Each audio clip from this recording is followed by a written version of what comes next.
Saturday. I'm actually out on my way to go to grow hair.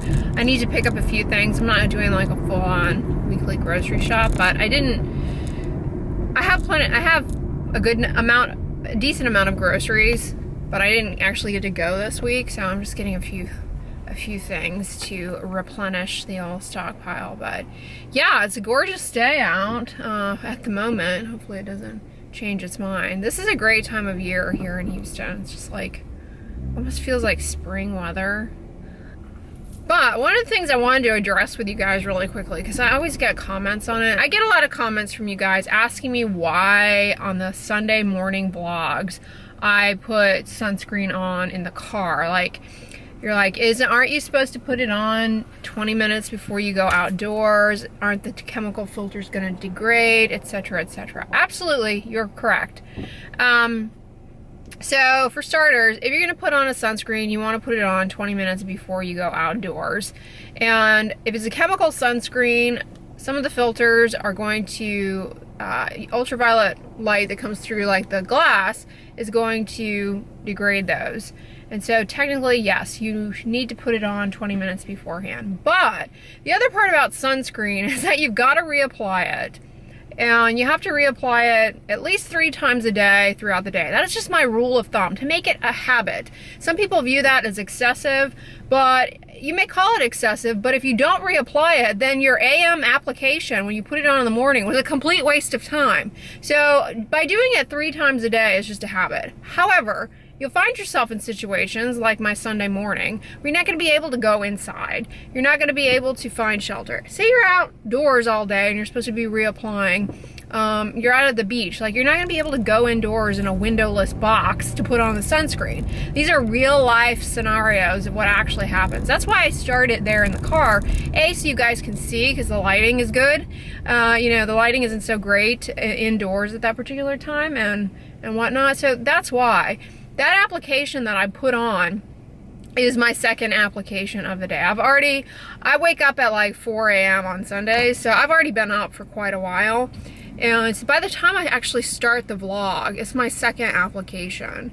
It's not perfect to put it on in the car like that, but it's better than not applying it. If I didn't put it on then I wouldn't be able to put it on until we got back from Whole Foods, most likely, without putting it on in the car. I mean, I could go into Whole Foods in the bathroom, but, so that I could do, I suppose. But, it's hard to, it's not like I can film myself putting it on for you guys in the bathroom in Whole Foods easily.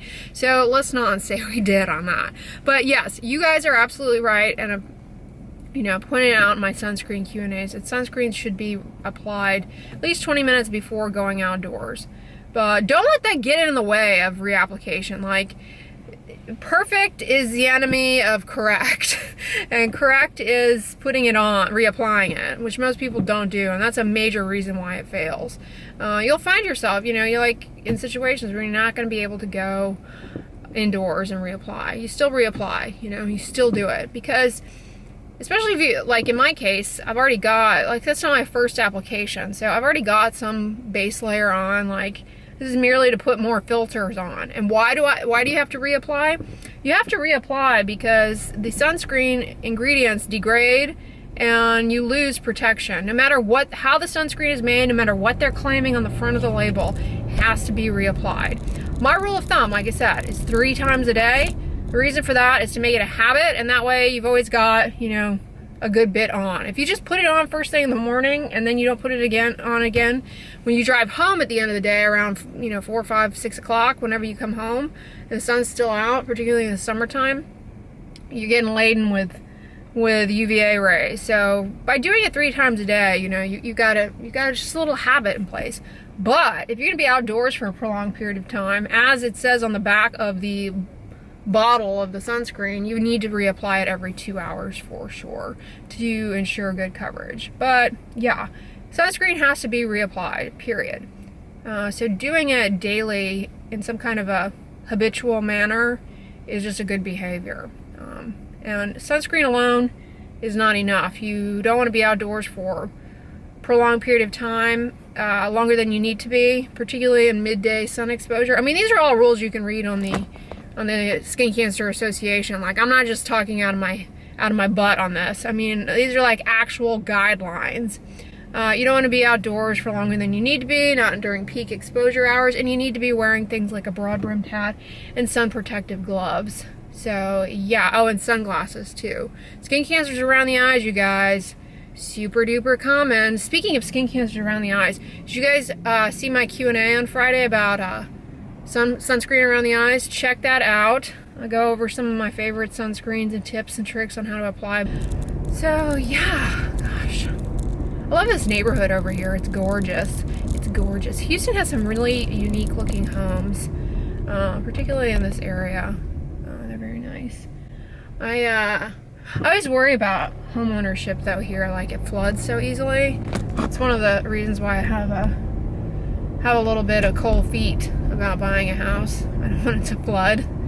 That and you know, I kind of like the ability to just bail on an apartment if I decide I don't like it. You know, it's pretty easy to get out. Even getting out of your lease is easy, but at least the lease ends. But I know it's not like necessarily the most cost-effective way to live, so yeah, I think about it from time to time, but I just like, I don't know, I really get cold feet. And the other, hey guys, I'm back from my little errand run. Sorry, my battery cut out there in the car. I wasn't able to vlog and grow hair, but just as a continuation of what I was saying about, you know, reapplying in the car like I do, the reason it says put it on 20 minutes before or whatever is that really the clock starts about 20 minutes after application, actually technically 15. The clock starts on the protection being in place at that point. So, and the reason for that is that the filters have to set up on your face, but it's not. And so if you're outside and it's your first application and you're putting it on, or you put it on and then you go outdoors right away, you're getting a lot of sun exposure in the 15 minutes or whatever after you had first applied it, where the sunscreen's actually not set up correctly.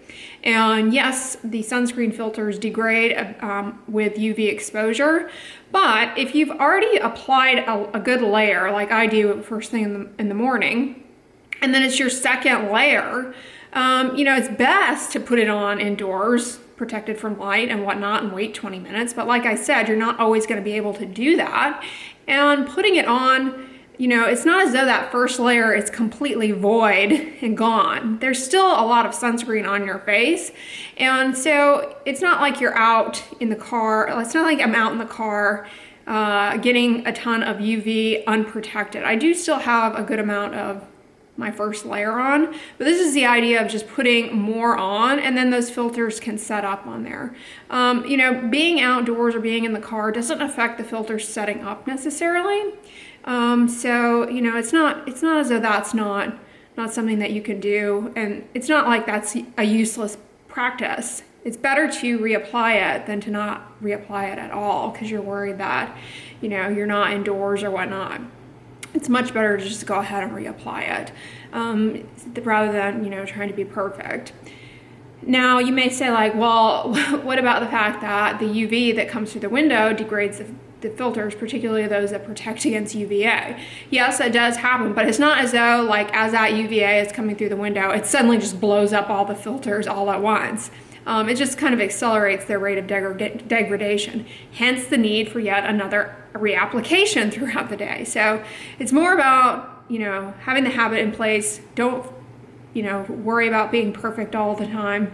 Just try and do it consistently, you know, and it's better than nothing. And don't do sun protection with just sunscreen. It's got to be a kind of a multi-pronged approach with the hats and the gloves and the whole 9 yards. So I hope that's helpful to you guys, but yeah, one of my neighbors is out there having a good old time. Anyways, the sunscreen that I put on this morning is this Urban RX. Now this is a chemical sunscreen, you guys. So this is one that isn't gonna leave a cast, as you can tell when I put it on. And I shared it with you in my Ulta video. And I've been wearing it off and on here, and I actually love it. I love the way it looks, except one problem with this is it pills and balls underneath a lot of other products. So for example, I tried putting on a reapplication of a tinted sunscreen. I tried putting the Exuviance mineral tinted sunscreen over this, and it pilled up and balled quite a bit. So that's something to be aware of with this. I think it's because of the squalane, which is a lightweight oil. Kind of gives it a nice luminosity on your skin, but I think it's because of that this pills and balls so much, especially like around the neck, and that's annoying. Like yeah, I don't care for that aspect of this at all, but it does look really good. So that being said, I don't know how it's going to perform with the different types of makeup. Comment below, those of you who wear makeup. So yeah, I've been enjoying that otherwise, and I think it's nice. I tolerate it around my eyes just fine. You know, chemical sunscreens are the ones that can burn and sting a lot around your eyes, but that one hasn't bothered me, although my eyes are pretty tough. So yeah, I've enjoyed this. This brand seems overall kind of promising. So check out my last Ulta video. I talked about many of the products in there. Although I made a mistake in that video, you guys called me out on it. Thank you so much. I said that their vitamin C serum wasn't any good because it didn't have ferulic acid and vitamin E in it, and it actually does. So my apologies, but I think it has citrus oil in it, and that was the main thing that I was like, no, citrus oil can be very irritating in that product. So yeah, my apologies, I missed that on the label, but yeah, I still wouldn't recommend it because of the citrus oil. I'm still on this Happy Holidays mug. I really bonded with it because it's so big. You know, my Totoro mug doesn't quite hold all of the contents of my French press brewing. When I do my Bialetti, I can get better volume control with that, but I tend to make a big batch in the French press that fits in this. So that's why I've been using this over my Totoro mug. Anyways, I'll show you guys a little grocery haul, a mini one. It's not like a full-on grocery haul. And then one other thing that I got from iHerb I want to share with you guys. It's kind of cool. All right, a little mini Kroger haul here. I got 2 bags of radishes. Love those in my air fryer, as you guys know. They're so delicious. I got 2 chayote squash. They were running kind of low on these, but I went ahead and grabbed 2. 3 parsnips. I've really been into parsnips either in my air fryer or in my slow cooker. They're just nice and sweet, and they have a good taste to them. I highly recommend them. I've been enjoying them. I got a plantain, or platano, however you prefer to pronounce it, which is looking pretty green, as I like them. I love plantains, platanos. But if you let this sit out for a couple of weeks and get black and brown and spotty, it gets much sweeter, but it's not as sweet as a true banana. So if you hate bananas, don't just brush off platanos. You may like platanos, especially when they're green like this. They taste a lot different. All right, and then I also got a bag of tender spinach. I have a large bag I have about a third of a large bag of Costco fresh and quick spinach, so I just kind of got this to bridge me over until my usual grocery day when I can go to Costco and get the biggie one. I also got a head of iceberg. It's just like eating water. I don't know, it really doesn't do that much, but it tastes so good. Speaking of eating water, I got a watermelon because, you guys, my food dehydrator that I got for Christmas has made watermelon even better than it ever was. I'm telling you, dehydrated watermelon, actually you guys told me this, like I'm acting like I invented this. You guys told me put watermelon in your food dehydrator. Thank you so much. It comes out amazing. You know, I've had the, you guys know I love the Rhythm Superfood beet chips. Rhythm Superfoods makes a watermelon, dehydrated watermelon, and I tried that and it's not as good as mine. It's just sticky. It was too sticky and gooey of a consistency, almost like a fruit roll-up. But the way I made it in my food dehydrator, it came out really good. So yeah, I got another one of those. And also my food dehydrator, I did honeydew melon, also really good. So yeah, I got some more melons to play around with my food dehydrator, or just eat plain. I got a head of cabbage for soups. I got 2 heads of cauliflower, and then I got this thing of almond butter by Martha Natha. So yeah, I should probably just make my own almond butter because I have so many almonds, but I figured I would give this a whirl. I had a coupon for it and it was on Ibotta. Oh, you guys were asking me, do I still use Ibotta? Absolutely. Ibotta is a coupon rebate app that I use, but I pretty much only use that at Kroger. So Ebates doesn't work like Kroger. I mostly just use Ebates. Ebates is the browser extension I use when I shop online. I mostly just use that when I shop online. And then I use the Drop app for like Walmart, Sephora, Ulta, yeah, but the Ibotta one is kind of the lowest yield because it's only cash back on like random items that they decide. And a lot of the times it's not anything that I'm gonna buy, but I do end up getting like 10 cents, 25 cents each time I go to the grocery store. So it definitely pays to use it. And it's linked to my Kroger store card, not my credit card. It's linked to my store card, just the card that you scan to get discounts. So, you know, it knows kind of what I'm buying. So it's less work than it seems. So I do end up getting cash back on Ibotta, but it's not as much as I get from Drop or Ebates. I get the most actually from Ebates, but I like rack up on Drop for the gift cards pretty quickly too. So I would say Drop and Ebates are pretty competitive. Anyways, rambling aside, I also got a thing of Light Life Original Tempeh. I love this stuff. So I enjoy that as a protein source. This is what I wanted to show you guys. I had this on the herb and I wanted to give it a try and I like it a lot. I'm one of those odd people who loves Jell-O. Yes, I love it. I love Jell-O salads, like where you make Jell-O and put fruit in the Jell-O or vegetables in the Jell-O. I know, I'm a weirdo. But obviously it's not vegan because gross gelatin. Anyways, I saw this on iHerb and I was skeptical as to how this was going to come out, and it's amazing. It tastes just like Jell-O, but it's vegan. It's made with, what is the gelling agent in this? Dun, dun, dun, dun, dun, dun, dun, dun. Let's play search for the ingredients. Dun, dun, dun, dun, dun, dun, dun, dun, dun. Hopefully I don't get copyrighted for whatever the song I'm humming is. All right, it's carrageenan is like the gelling agent. It's also kosher friendly, so there you go. Yeah, and it's sweetened with stevia, so it doesn't have any sugar, you know, sugars in it. I'll show you what it looks like. So it tastes really good. I mean, it tastes like Jell-O. If you hate Jell-O, then like don't waste your time on this. But if you like Jell-O, like me, if you're a weirdo, I recommend Simply Delish. Yeah, see, it looks just like Jell-O. And you know, there's an adult beverage that you can make with gelatin.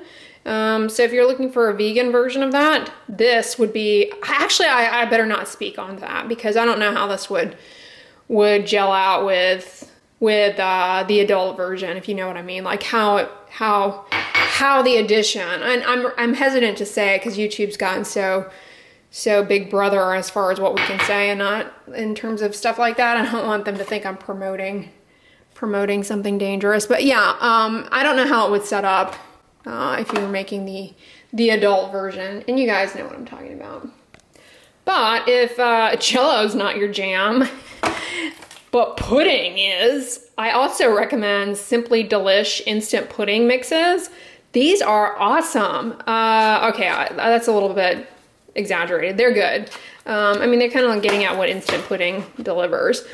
They can be made with non-dairy milk and they set up really well. The actual ingredients in the product are totally vegan, but the instructions will tell you to add milk, but it also will indicate that you can add non-dairy milks as well. So yeah, if you're looking for a non-dairy, vegan-friendly instant pudding, I recommend these. Really good in, you guys know I make my soy milk yogurt. I've been making that. Putting this in the soy milk yogurt is like a really nice sweet treat because it sets up, it's like it's pudding, but you get that little tang from the probiotics. Really good. So yeah, and there's this one I think is sweetened with, what is it sweetened with? Stevia or erythritol? Yeah, erythritol. Side note, I fired up Fall Festival, the Tuscany candle I had in my backstock, and it's burning kind of odd. I don't know. It's been burning really slow. I don't know what happened, if I've just been housing it for too long. I mean, I don't mind, but it's not putting out a strong odor like Fall Festival typically does. Spices and soft musk. It's still good, but I don't know. It's just not burning. It's not burning as robustly as Tuscany typically does. So I don't know what's up with that. Maybe it's the weather or something funky. Did you just put your ball in my purse? Hi, everybody. Shh. That's not very nice. What's in there? There's nothing in there for you. My book and my agenda planner.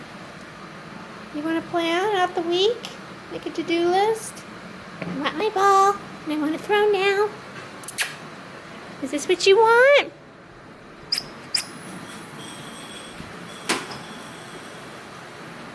I don't know what he's fascinated with. There's nothing in there for you.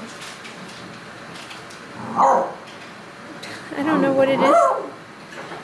Is it behind my bag? Tybee, there's nothing in there. Look. I don't know what he wants out of my purse. Look at that. He just goes on in. Tybee, there's nothing in there for you. I promise. Ooh. My mom made the Amy's vegan mac and cheese, and she put peas in it. This one. That's a good comfort food. This is your... It's a little bland, but it's good. This is the mug my mom got when we went to Alabama. Isn't it pretty? She collects these from the Starbucks Been There series. Yeah, we've got to take another trip somewhere. I need more mugs. Yeah. Yeah, I just came over to my mom's. I think I'm going to do some reading this evening, afternoon, late afternoon. Kind of enjoy the day. Tybee, however, may have other plans that involve throwing the ball nonstop. How was your week? Not too bad. Yeah, the weather's been pretty nice. Kind of, we had a chilly day and now it's... It got extremely cold. When was that, Wednesday? Yeah. Yeah, that was Yeah, really cold. Hi guys, I hope you all are having a good weekend. I think I'm going to wrap up the vlog here because I'm getting the blinky light. But if you like this video, give it a thumbs up, share it with your friends, and as always, don't forget, sunscreen and subscribe. I'll talk to you guys tomorrow. Bye. Have a good weekend.